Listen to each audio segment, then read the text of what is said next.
আসসালামু আলাইকুম। আজকের ভিডিওতে আমি পেনাল কোড 1860 এর চ্যাপ্টার 4 যেখানে জেনারেল এক্সেপশন নিয়ে ডিসকাস করা হয়েছে, এই জেনারেল এক্সেপশন গুলো নিয়ে আলোচনা করব। এই পেনাল কোডের সেকশন 76 থেকে 106 পর্যন্ত জেনারেল এক্সেপশন নিয়ে ডিসকাস করা হয়েছে। যখন কোনো ক্রিমিনাল অ্যাকিউজড পারসন কোর্টের অ্যাকিউজড পারসনকে যখন ট্রায়াল হয়, এই সময় কোর্ট এই ক্রিমিনালকে বা অ্যাকিউজড পারসনকে নিজেকে ইনোসেন্ট প্রমাণ করার সুযোগ দেয়। আর এটাই হচ্ছে ডিফেন্স। এরকম কিছু ডিফেন্স বা জেনারেল এক্সেপশনের কথা উল্লেখ করা হয়েছে এই চ্যাপ্টার 4-এ। আজকের ভিডিওতে আমি অনলি সেকশন 76 থেকে 79 পর্যন্ত ডিসকাস করব। Let's see at first section 76 of this code. Section 76 দেখার আগে আমরা দেখি what is mistake of fact and mistake of law. Mistake of fact হচ্ছে তথ্যগত ভুল, আর mistake of law হচ্ছে violation of law.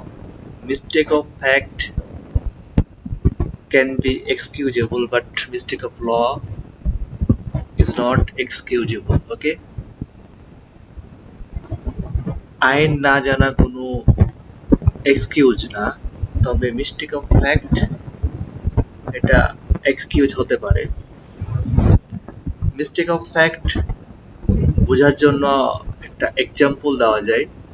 সাপোজ আপনি কোনো জঙ্গলের মধ্যে আছেন, এইরকম অবস্থায় গভীর জঙ্গলে আপনি আপনার কাছে মনে হলো যে এখানে একটি বাঘ বা সিংহ আছে যেটা আপনাকে অ্যাটাক করতে পারে। এই ধারণা থেকে আপনি সেখানে ফায়ার করলেন। ফায়ার করার পর দেখা গেল যে এখানে আসলে কোনো বাঘ বা সিংহ ছিল না, এখানে একজন মানুষ ছিল, আর আপনার ফায়ারিং এর কারণে সে মারা গেল। This is mistake of fact. আপনি যে মানুষকে সিংহ ভেবে ফায়ার করলেন, এই মিস্টেক অফ ফ্যাক্টের কারণে আপনি এখানে ক্রিমিনাল লায়াবিলিটি থেকে আপনি মুক্তি পাবেন। এখানে আপনাকে লায়াবল করা হবে না, only for mistake of fact. আর মিস্টেক অফ ল হচ্ছে সাপোজ আপনি মাদক দ্রব্য ক্রয় বিক্রয়ের এগ্রিমেন্ট করলেন, আর এরপরে আপনি যখন কোর্টে আপনাকে হাজির করা হলো, আপনি এখন বলতে পারবেন না যে আপনি এটা জানতেন না যে মাদক দ্রব্য ক্রয় বিক্রয়ের এগ্রিমেন্ট করা হয়, because mistake of law is not excusable. Okay,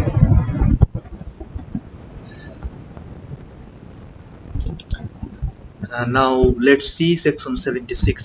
section 76 এ বলা হয়েছে যখন কোনো ব্যক্তি কোনো ক্রাইম বা অ্যাক্ট করবে মিস্টেক অফ ফ্যাক্টের কারণ ফ্যাক্টের বশীভূত হয়ে বা by reason of mistake of fact, অথবা কোনো লিগ্যাল অফিসার মিস্টেক অফ ফ্যাক্টের বশীভূত হয়ে নিজেকে ওই অ্যাক্ট বা অ্যাক্টটি করার জন্য বাউন্ড মনে করবে। এই অবস্থায় এই বাউন্ড মনে করে কাজ করবে বা ক্রাইমটি করবে, এরকম অবস্থায় তাকে সেকশন 76 এর প্রোটেকশন দেওয়া হবে, অর্থাৎ এইরকম অবস্থায় ক্রাইম বা অ্যাক্টের জন্য সে দায়ী হবে না।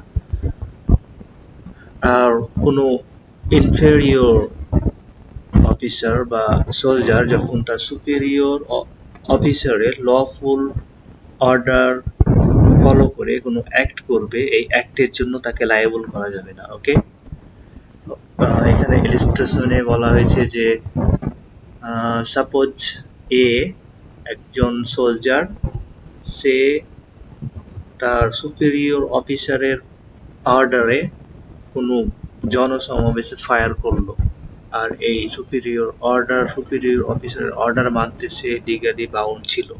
এখন তাকে এই ফায়ারিং এর জন্য লায়াবল করা যাবে না। ওকে,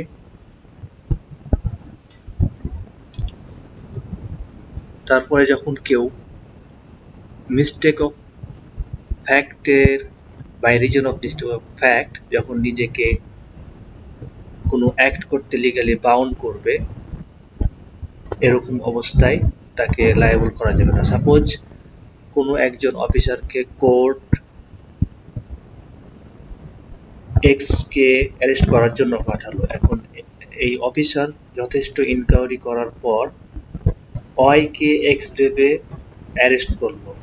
এখানে সে মিস্টেক অফ ফ্যাক্টের বশীভূত হয়ে ওয়াই কে অ্যারেস্ট করতে লিগালি বাউন্ড ভাবলো মিস্টেক অফ ফ্যাক্টের কারণে। সুতরাং সে এই সেকশনের আন্ডারে প্রোটেকশন পাবে এবং এই অ্যাক্টের জন্য সে লায়াবল হবে না। ওকে, তবে অবশ্যই এরকম ক্ষেত্রে যথেষ্ট ইনকোয়ারি করতে হবে। এখন যদি এই অফিসার কোনো রকম ইনকোয়ারি ছাড়াই এক্স কে না অ্যারেস্ট করে ওয়াই কে অ্যারেস্ট করে, যাকে অ্যারেস্ট করার কথা ছিল তাকে অ্যারেস্ট না করে অন্য কাউকে অ্যারেস্ট করে, তাহলে হয়তো এই সেকশনের আন্ডারে সে প্রোটেকশন পাবে না। Okay, now let's see section 77। Section 77 এ বলা হয়েছে যখন কোনো জাজ act in judiciary and act in good faith and act within the jurisdiction, এরকম অবস্থায় তাকে তার এই অ্যাক্টের জন্য কোনো রকম লায়াবল করা যাবে না, কোনো রকম ক্রিমিনাল লায়াবিলিটি থাকবে না তার। ওকে, then let's see section 78।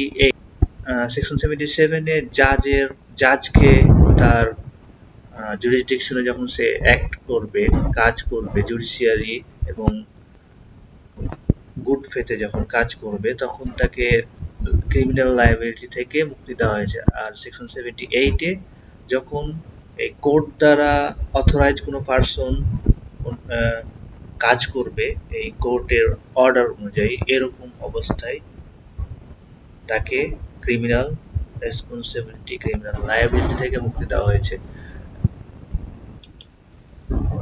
Suppose court কোনো একজন পুলিশ অফিসারকে কোনো ল্যান্ডে, কোনো জমিতে একটি বিল্ডিং তৈরি করার জন্য বাধা প্রদান করলো, কারণ এখানে এই জমিতে ডিসপিউট, এই জমির টাইটেল নিয়ে ডিসপিউট আছে, তাই এটা সলভ না হওয়া পর্যন্ত এখানে এরকম বিল্ডিং তৈরি করতে নিষেধ করার জন্য কোন এক পুলিশ অফিসারকে পাঠালো। এখন এই পুলিশ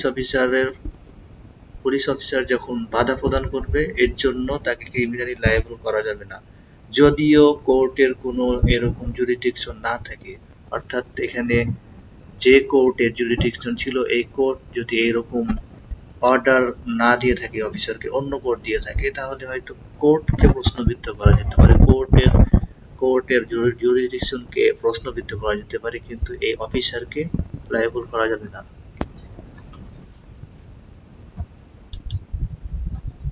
এরপর সেকশন 79 এ বলা হয়েছে যে যখন কোনো ব্যক্তি নিজেকে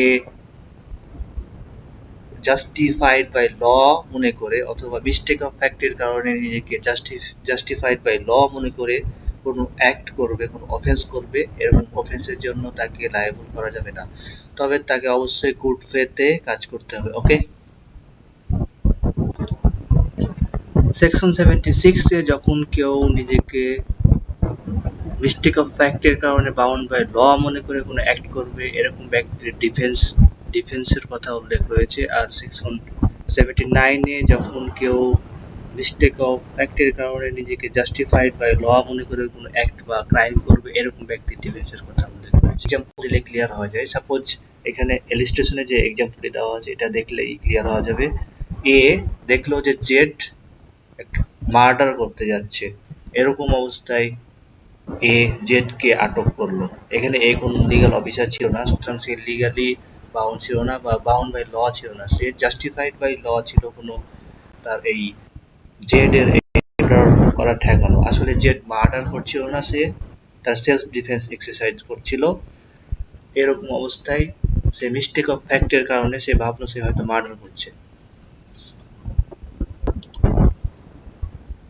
সো এ এখানে জেডকে তার সেলফ ডিফেন্স এক্সারসাইজ করা থেকে মিস্টেক অফ ফ্যাক্টের কারণে বাধা দেওয়ার কারণে কোনো অফেন্স করেনি। So thanks for watching my video, please don't forget to subscribe my channel, thank you.